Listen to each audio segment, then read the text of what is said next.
Police officers are stationed at multiple locations across Melbourne after talk of another planned protest. Melissa Christie joins us live. Mel, we had a fizzer yesterday, and I mean that in the best possible sense. How's today looking?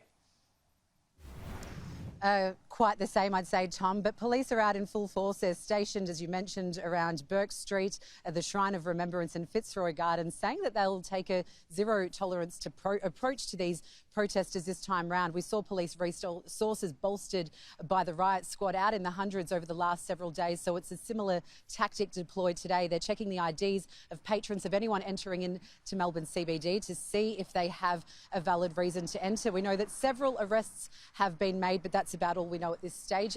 Now, there's been a proposed 6 pop-up locations.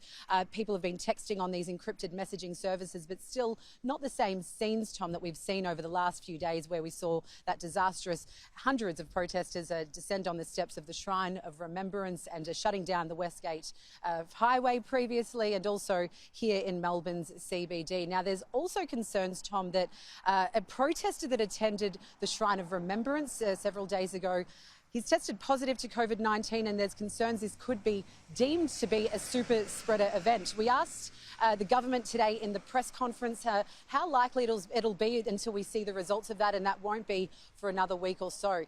These protesters, Tom, have also targeted vaccination centres with concerns it might impact the rate of our vaccination rollout.